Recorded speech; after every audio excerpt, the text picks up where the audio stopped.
Jana tulikuwa tukitafakari juu ya masalio. Bwana Yesu asifiwe. Tulitafakari juu ya masalio, kwamba masalio walipatikanaje, ili kwa kuwaje wakawapo masalio. Lakini baada ya kuwa tumetafakari hayo, tukaja tukaangalia katika kanisa la leo tunaoitwa masalio. Kuitwa kwetu masalio kumekuwa kuwaje mpaka leo tunaitwa masalio? Kulikuwa na nini mpaka leo tuitwe masalio? Hivyo basi ninakualika tupate kufuatana na kujifunza pamoja juu ya hiki ambacho tunakwenda kukielewa leo, ya kwa nini tunaitwa masalio.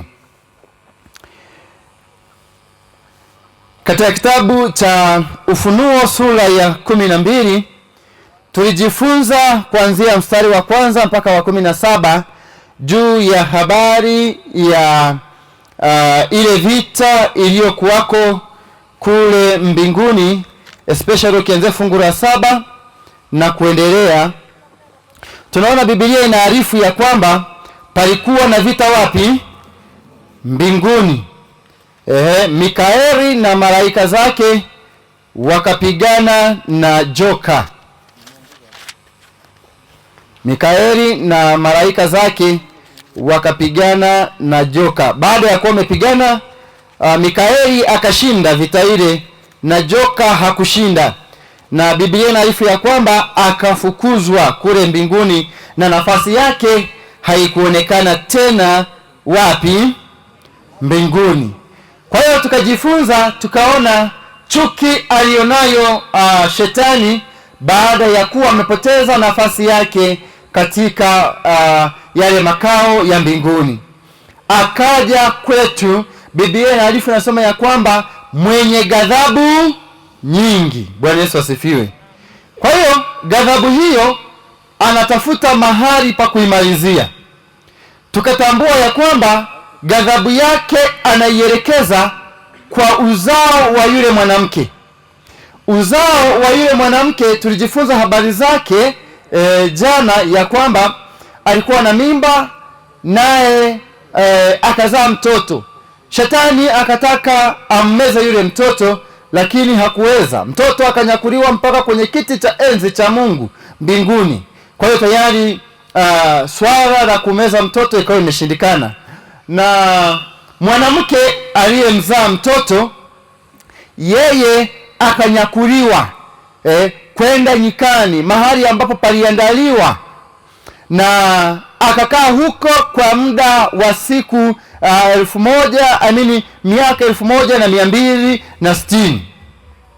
Sasa tulipoishia jana ni kwenye fafanuzi ya hizi siku. Mahali kwingine kwenye kitabu cha Ufunuo akatuambia kwa wakati, nyakati na nusu wakati. Mahali kwingine akatuambia kwa siku, Ufunuo 12 mstari wa 14 akatuambia ni kwa 14 akatuambia ni kwa wakati, nyakati na nusu wakati. Wakati mstari wa 6 Ufunuo 14 14 mstari wa 6 anatuambia kwa siku 1260.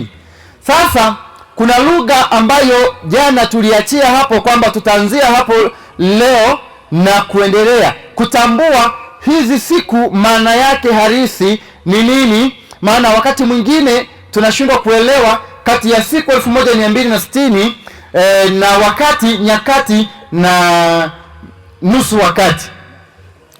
Hapo ndipo tunapokwenda kutafakari, ili tukishaelewa hilo tutasonga mbele na kile ambacho tunakwenda kuangalia dhidi ya uasi uliotokea wa kumfanya huyu mwanamke au hili kanisa liache mapenzi ya Bwana.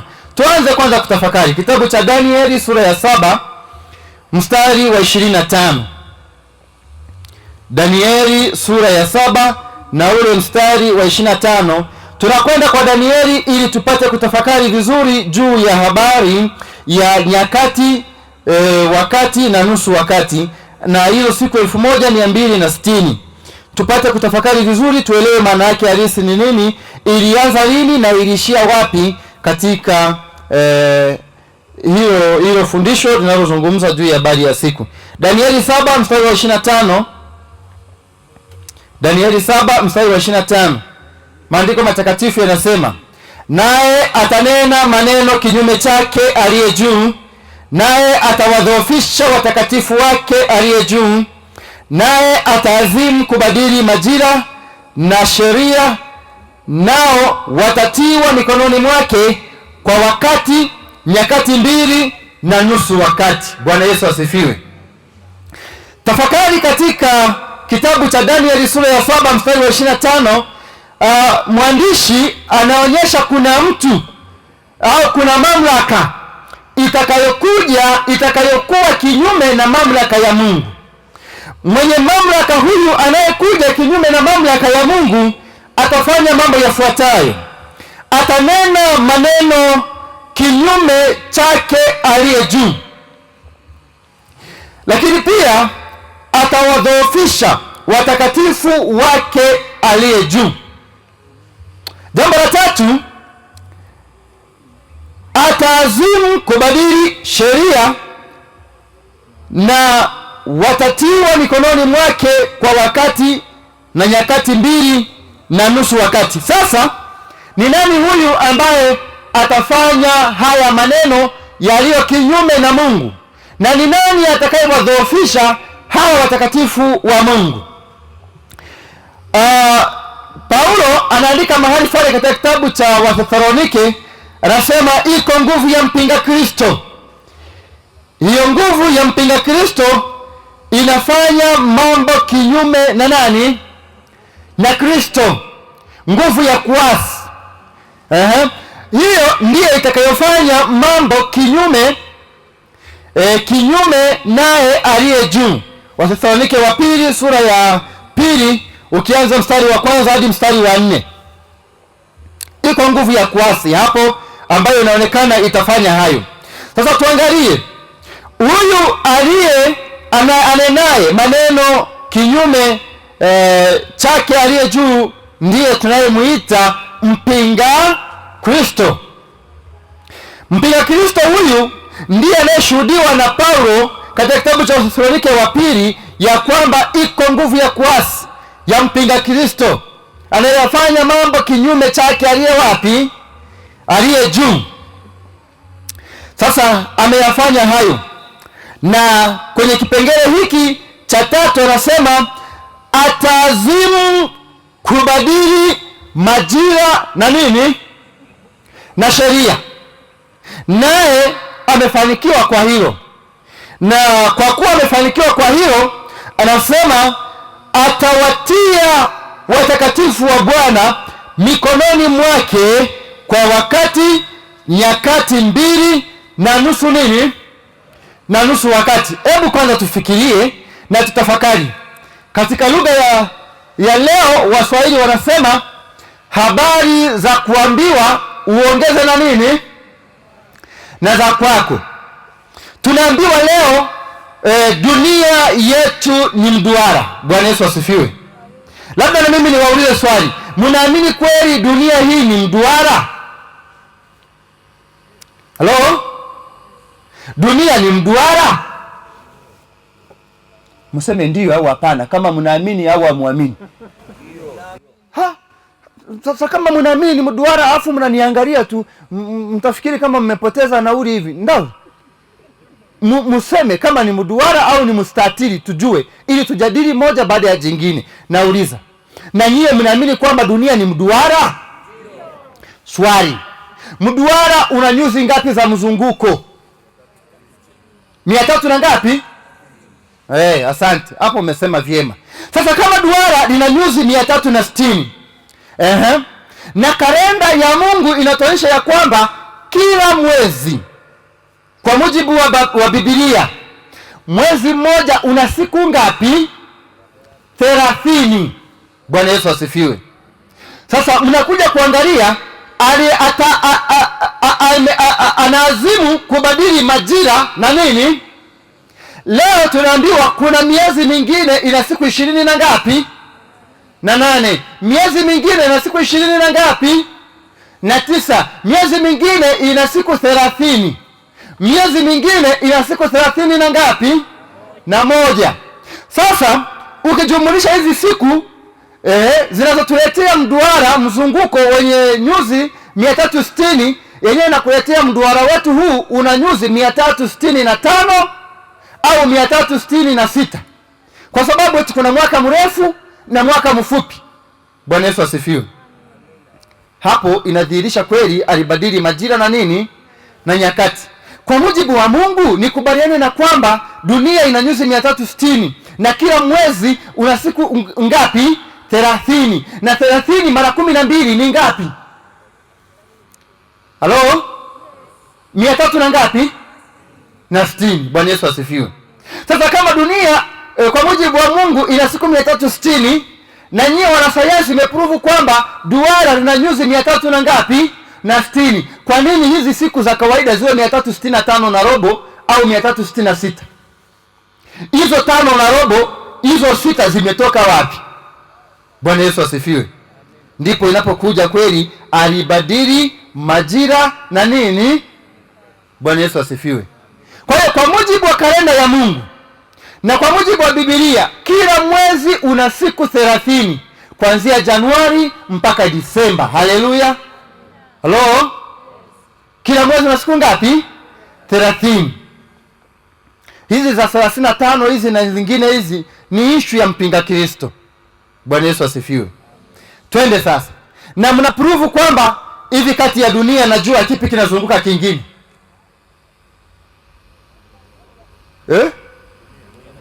Dunia inazunguka.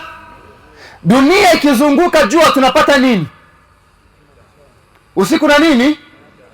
Aha. Na dunia ikijizungusha kwenye muhimili wake majira ya mwaka ambaye inatumia siku ngapi?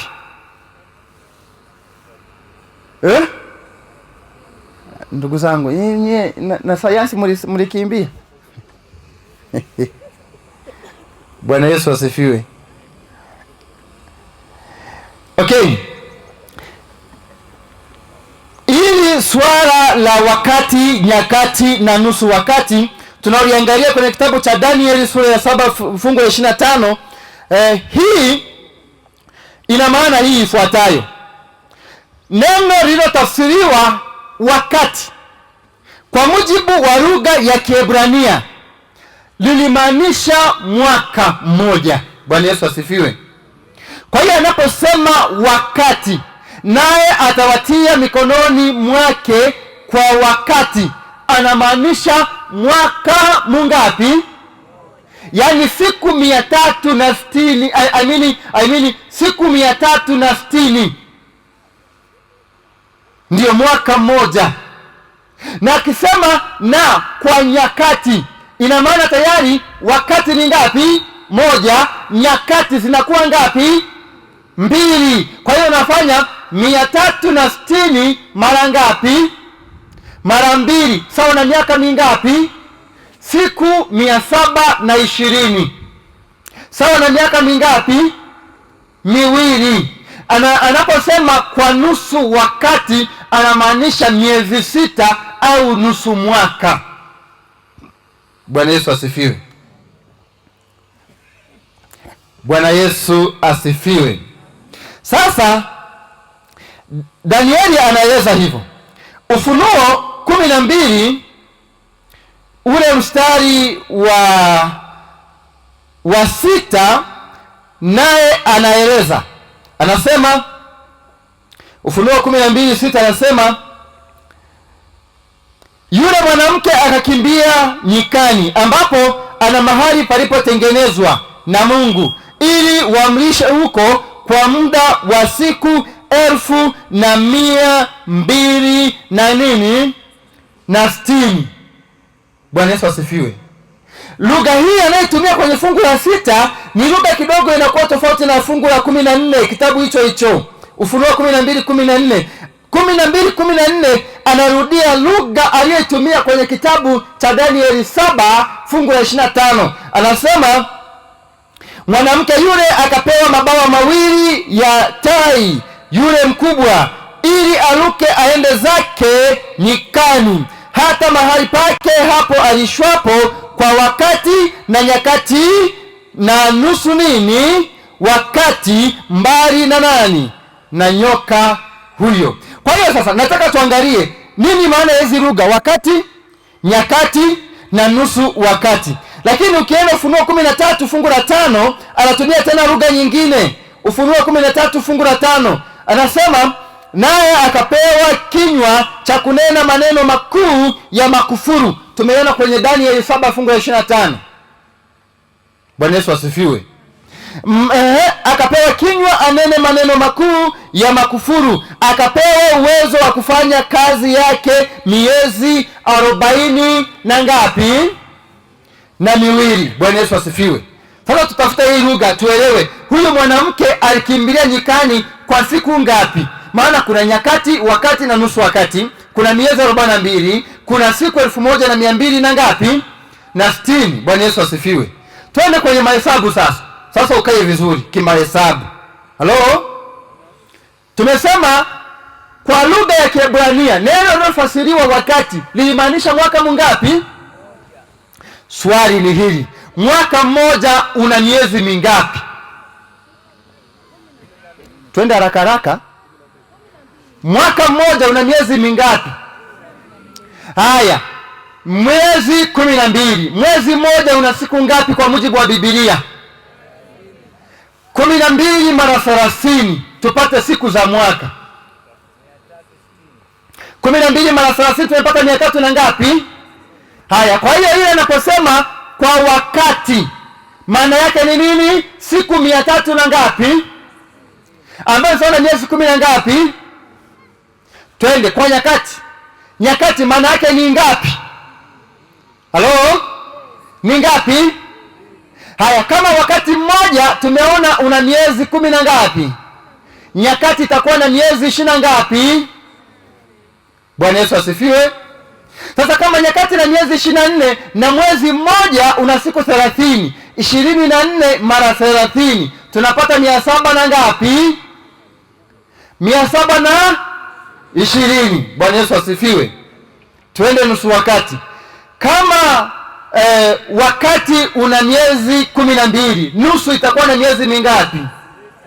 Na kama nusu ina miezi 6, na miezi 6 mara siku 30 tunapata siku 180. Bwana Yesu asifiwe. Siku 100 na ngapi? Na 80. Haya, anza kujumlisha. Wakati tumepata ni miezi 12. Jumlisha hiyo 12 hiyo miezi. Nyakati tumepata miezi 20 na ngapi?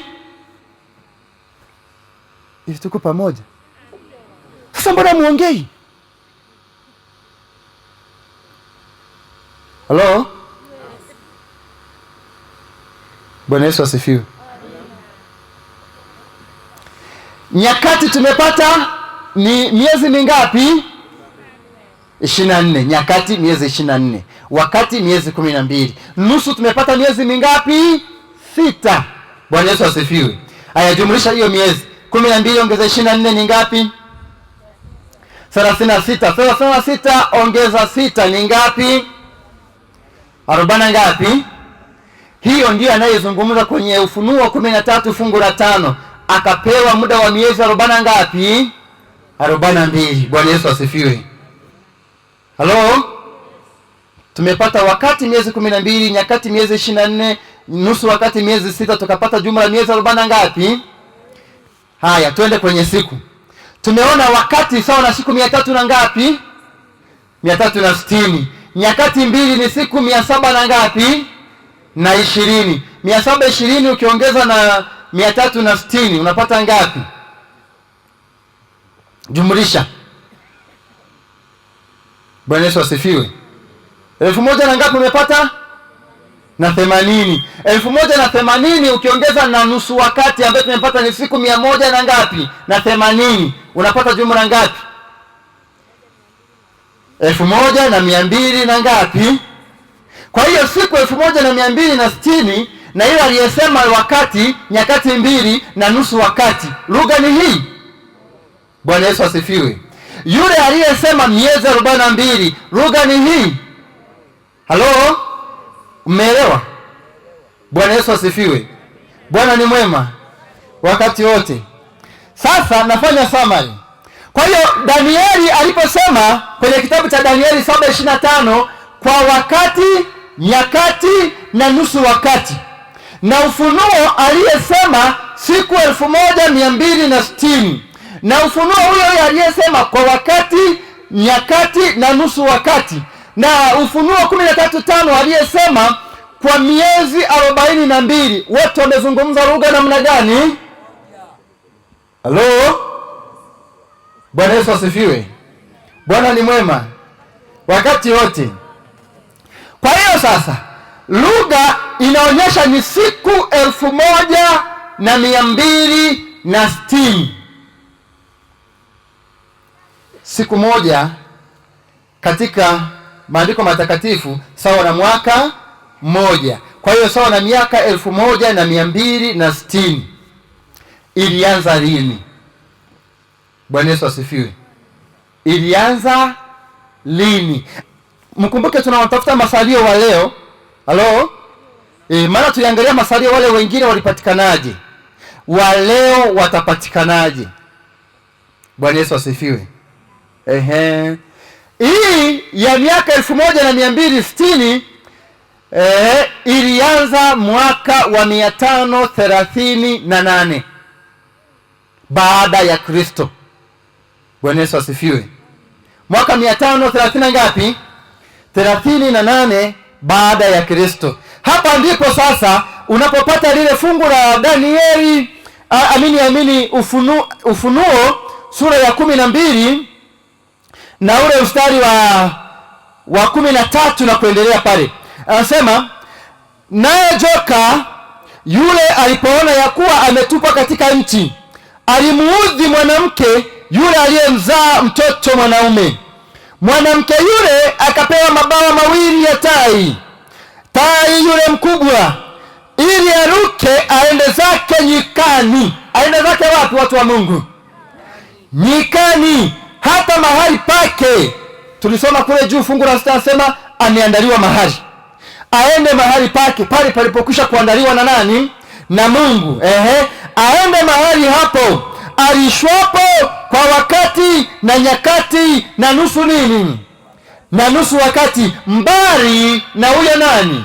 Huyo nyoka. Fungu la 16 anasema 17, joka akamkasirikia yule mwanamke, akaenda zake afanye vita juu ya wazao wake waliosalia. Wenye sifa gani? Wazishikao amri za Mungu na kuwa na ushuhuda wa Yesu. Bwana Yesu asifiwe.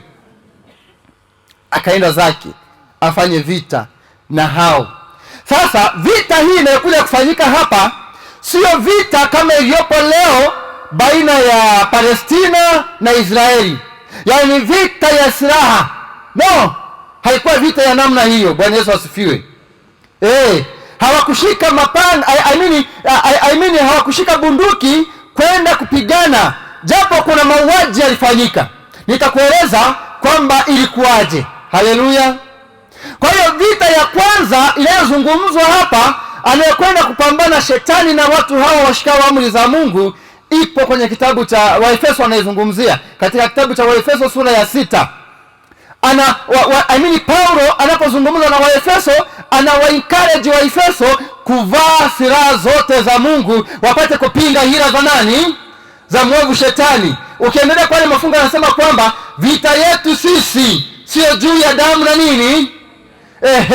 Kwa hiyo hii ilikuwa vita ya kiroho. Kitabu cha Ufunuo kinasema kanisa liliacha upendo wake wa awali. Halo? Kwa kukubali mafundisho yasiyo ya Mungu. Kumbuka Danieli anasema atanena maneno ya makufuru yaliyo kinyume chake aliye wapi? Mafundisho ya uongo yakaingizwa kanisani. Na katika kitabu cha Ufunuo anasema kanisa limeacha upendo wake wa awali. Kwa hiyo limeadapt mafundisho ya nini? ya uongo. Hiyo ndio vita iliyokuwepo, japo ilikwenda mbali zaidi. Watu wa Mungu wakauawa. Wapi? Wale walioshikilia ukweli wa neno la Mungu waliuawa. Bwana Yesu asifiwe. Ndio maana tunaambiwa uwe mwaminifu hata namna gani, kufa. Na ukifa leo wewe kwa uaminifu, sio wa kwanza kufa. Wako waaminifu wengi wamewahi kufa kwa kuitetea kweli ya neno la Mungu. Bwana Yesu asifiwe.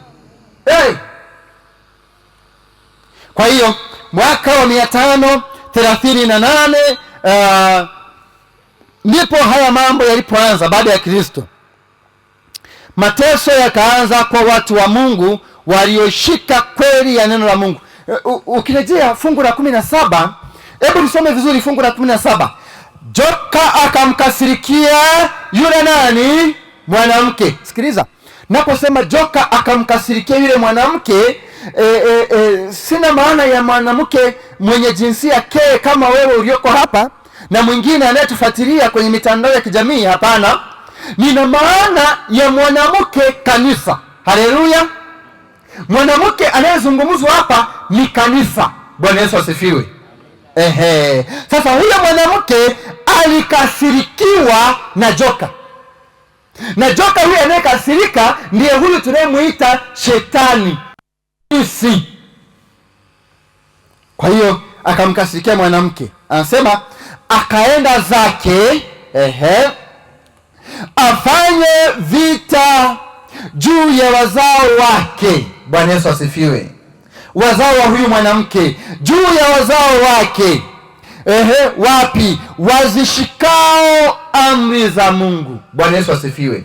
Kwa hiyo vita ya Shetani, vita ya joka, vita ya Ibilisi iko kwa uzao wa mwanamke, wale wazishikao amri za nani? Za Mungu. Bwana Yesu asifiwe. Kwa hiyo kama haushiki amri za Mungu, Shetani hana vita na wewe, maana ameshakuwini. Wewe ni wa kwake tayari. Yeye anatafuta wale ambao wanazishika amri za Mungu. Bwana Yesu asifiwe. Ndio ukirejea kwenye Danieli 7 fungu la 25 anasema akazimu kubadili majira na nini? Na sheria. Wanatufundisha dunia ni mduara, lakini watuambia una mzunguko wa siku 365. Hizo 5 dunia inazungukaga kwenda wapi? Wakati mduara wowote mnajua una mzunguko wa nyuzi 360. Ndivyo kalenda ya Biblia inavyotaka iwe. Kila mwezi siku 30, mwaka siku 360. Leo unaambiwa 360 ngapi? 65. Tena na robo. Akabadili. Na ndio maana kwa wale wengine anapozungumza habari ya sheria ya Mungu anakudanganya kwamba imeisha, iligongomelewa msalabani. Sheria ya Mungu ni hai. Halo? Ipo, ni hai, inaishi, na ile sheria ndiyo tabia ya Mungu. Bwana Yesu asifiwe. Sasa ukiondoa tabia ya Mungu utabaki na tabia ya nani? Kwa hiyo ana vita juu ya hao wazishikao sheria za nani? Za Mungu. Na anasema na kuwa na ushuhuda wa Yesu. Hao ndio Shetani anawapambanisha. Bwana Yesu asifiwe. Na kwa sababu anawapambanisha,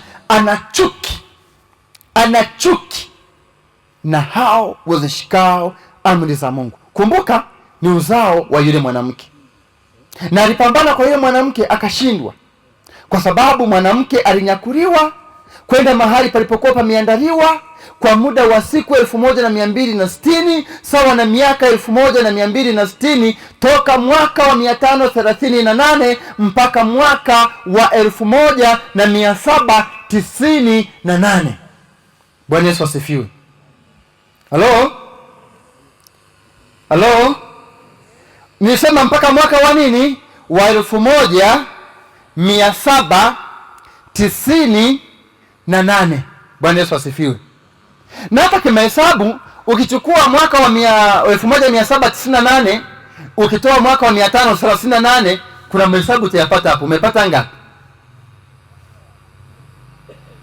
1798 ukatoa 538. unapata ngapi? 1200 na ngapi? Na 60. Ndiyo miaka ambayo mwanamke alichukuliwa porini, nyikani, mbali na joka. Bwana Yesu asifiwe. Na baada ya kufika mwaka wa 1798 wakati serikali ya Mfaransa ilipomtia kizuizini Papa na hatimaye mwaka 1799 Papa akafia kizuizini, ndipo ulipokuwa mwisho wa mateso kwa kanisa la nani? La Mungu. Bwana Yesu asifiwe. Tukaanza reformation, matengenezo na kurejea. Sasa waliosalia hapo ndio wanaoitwa masalio. Bwana Yesu asifiwe. Baada ya hiyo dhiki kuu iliyopita katikati hapo toka mwaka wa 1538 mpaka mwaka 1798, kwa kipindi chote hicho kanisa lilikuwa nyikani. Watu wa Mungu walioishika kweli ya Mungu walinyanyaswa na shetani kupitia mawakala wa shetani, kupitia viongozi. Mahali fulani anasema kanisa likaungana na serikali, na lilipoungana na serikali kanisa la Mungu likapata mateso. Bwana Yesu asifiwe. Waaminifu waliuawa, walioshika amri za Mungu na kuwa na ushuhuda wa Yesu waliuawa, waliteswa vibaya kwa sababu ya kuishika kweli ya neno la Mungu. Haleluya. Basi baada ya mwaka huo wa 1798 watu wa Mungu waliokuwa mafichoni wakaanza kutoka, wakaanza kurudi, maana sasa uhuru umepatikana. Waliporudi wakaanza na kitu gani? Waliporudi wakaanza kufanya matengenezo. Bwana Yesu asifiwe. Kwa nini matengenezo? Matengenezo yalifanyika kwa sababu ukweli wa neno la Mungu ulifukiwa chini. Na uongo ukakuzwa, sio kwa muda mchache, kwa muda wa miaka 1260. Sio leo, haikuwa kazi rahisi, lakini kwa sababu uongo hauwezi kushinda ukweli, Mungu akaanza kuwarudisha wale watu waliokuwa wamesalia. Na tulijifunza jana ya kwamba katika kila kizazi Mungu yuko na waaminifu wake wanaobaki kuzishika amri za Mungu na kuwa na ushuhuda wa Yesu. Kila kizazi Mungu ameweka mapando yake yaliyobaki kuendeleza kizazi kilichoshika kweli ya neno la Mungu. Kwa hiyo wakaanza kuja, wakafanya matengenezo, na matengenezo yalipoanza, wanaanza kuirudia Biblia, waisome Biblia. Bwana Yesu asifiwe. Wewe niwape mfano. Nehemia sura ya 8 mstari wa 13 utaenda mpaka wa 18, anajaribu kuelezea kitabu cha Ezra sura ya 8 kitabu cha Nehemia sura ya 8 anajaribu kuelezea habari ya Ezra baada ya kuwa wametoka utumwani zaidi ya miaka 70, walipokuwa wamechukuliwa kule Babeli. Wamekuwa kule utumwani, walikuwa hawafanyi sherehe za makambi. Wakiwa kule utumwani kuna vitu vingine walikuwa hawafanyi. Wanaporuhusiwa kuja Yerusalemu na kuanza kuijenga upya Yerusalemu, tunaona wanaanza kufanya matengenezo. Anasema wakakaa, wakavifunua vitabu, wakaanza kusoma, wakaona jinsi ambavyo Mungu alimwagiza Musa kutenda. Bwana Yesu asifiwe. Nao wakatenda kama vile Mungu alivyomwagiza nani? Musa. Walivyotenda wakaanza kurejea kufanya matengenezo, wakaanza kufanya sikukuu za vibanda, wakaanza kufanya makambi, na Mungu akawa pamoja nao wakafurahia uwepo wa Mungu katika sikukuu hizo za vibanda.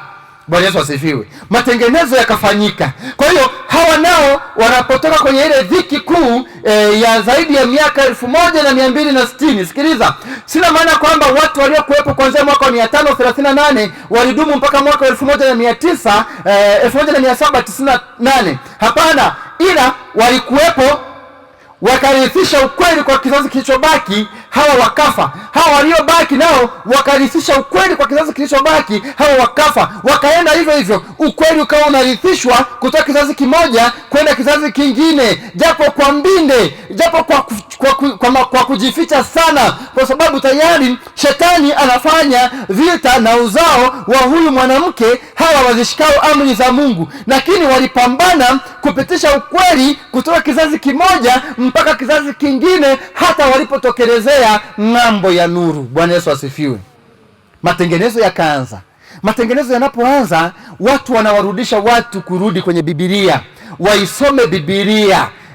Ndio maana tunampata mtu mmoja anaitwa Martin Luther, anawarudisha watu kuisoma Biblia. Akaja na njia za kuitafakari Biblia. Akaanza na njia ya kwanza, anasema Biblia na Biblia pekee, sola scriptura.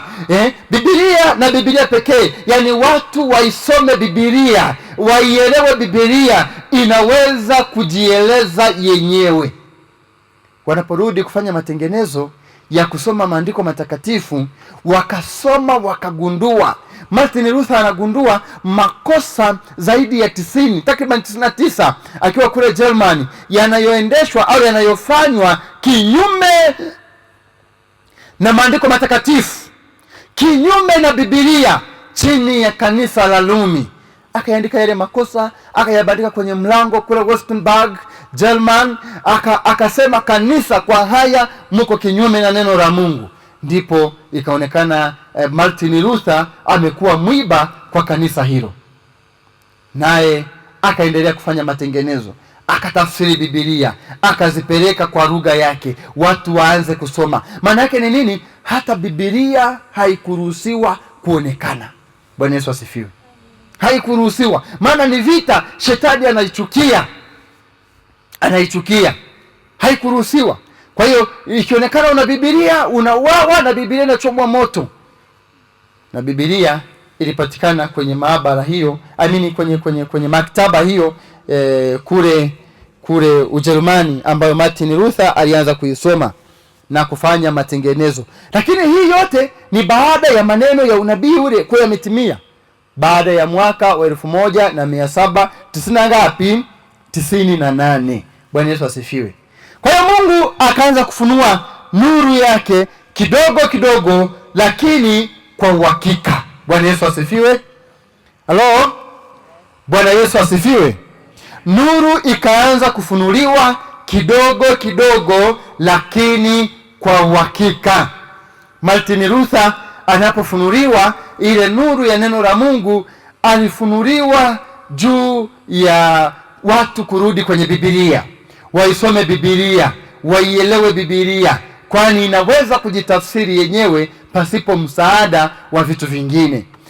Pamoja na hayo, hakufikia kwenye kweli ya Sabato. Bwana Yesu asifiwe. Hakufikia kwenye kweli ya nini? Ya Sabato, ila tayari ameshaanzisha msingi wa matengenezo. Bwana Yesu asifiwe. Kwa hiyo ikawa kama mbio za vijiti. Alipoishia Martin Luther, ndipo walipoanzia wengine pia kuendeleza. Kama nilivyowaambia, ukweli ulirithishwa kutoka kizazi kimoja mpaka kizazi kingine. Kutoka kwa Martin Luther wakaanzia hapo wengine, kwanza wameshajenga msingi na wakaendelea. Na wengine pia hawakufikia ukweli wa Sabato. Mpaka ukweli wa Sabato unakuja miaka ya 1800 na kitu, 1800 karibia na 60 huku, ndio tunaanza kupata ukweli wa Sabato.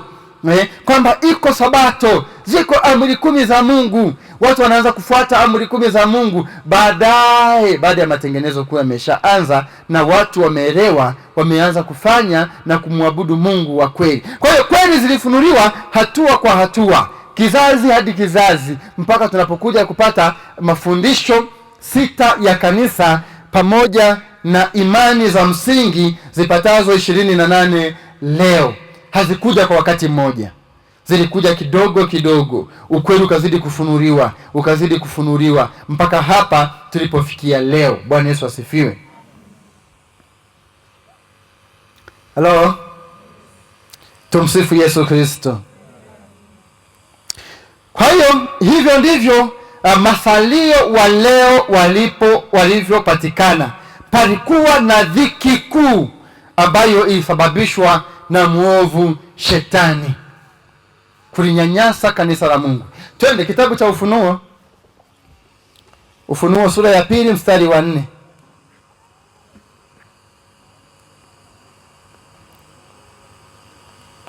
Ufunuo sura ya 2 mstari wa 4. Maandiko matakatifu yanasema,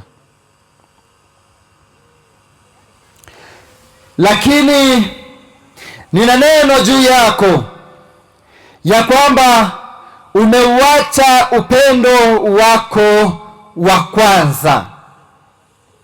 Fungu la 5, basi kumbuka ni wapi ulipoanguka, ukatubu, ukayafanye matendo ya kwanza.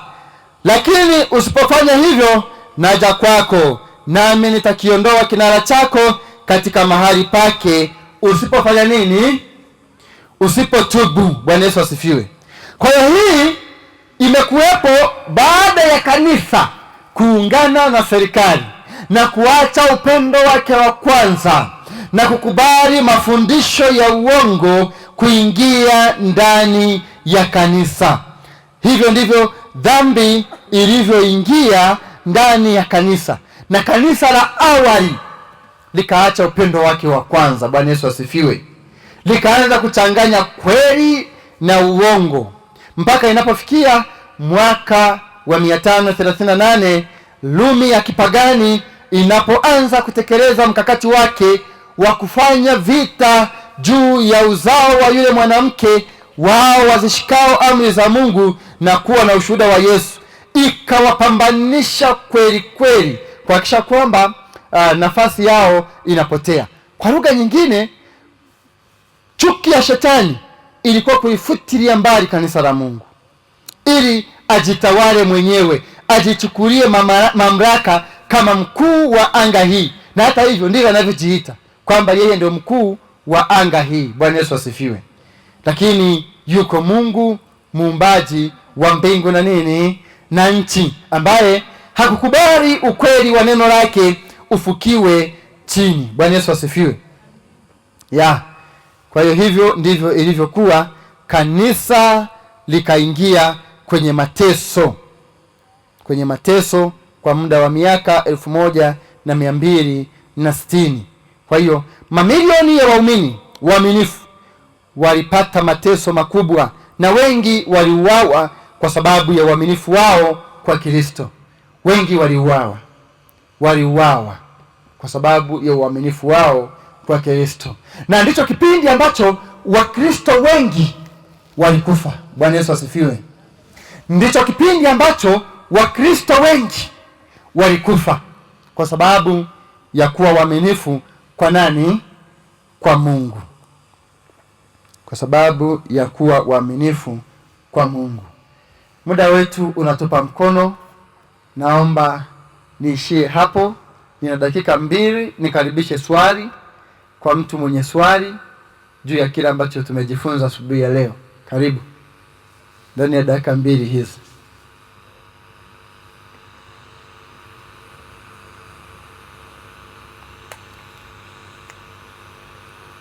Kuna mtu ana swali? Hakuna swali. Kuna mtu ananyongeza? Hakuna nyongeza. Wangapi wameelewa? Haya, hao wameelewa. Mungu awabariki. Basi kwa sababu muda umetuishia, sidhani sitoweza kuendeleza mada nyingine mpya, lakini mchana tutaendelea kuangalia vitu vingine vitakavyofuata mara baada ya kugundua kwamba kanisa limekaa kwenye mateso kwa muda wa miaka 1260, na tafsiri ya hizo siku kama tulivyoona kwamba kila mwezi siku 40 na wakati, nyakati na nusu wakati ni lugha ile ile ya miezi 42, siku 1260. Na vilianza lini? Vilianza mwaka wa 538 baada ya Kristo. Vikadumu mpaka mwaka 1798 baada ya Kristo. Kwa hiyo hivyo ndivyo ukweli wa neno la Mungu ulivyo. Mungu atubariki na tuwe na mwendelezo mwingine wa vipindi mwema kwa jina la Yesu, amina. Tusimame tuombe.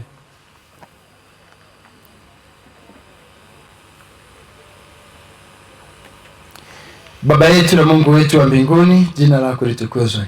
Asante kwa ulinzi na wema wako juu ya maisha yetu. Roho wako mwema awe pamoja nasi tunapojifunza kuelewa masalio na utume wake.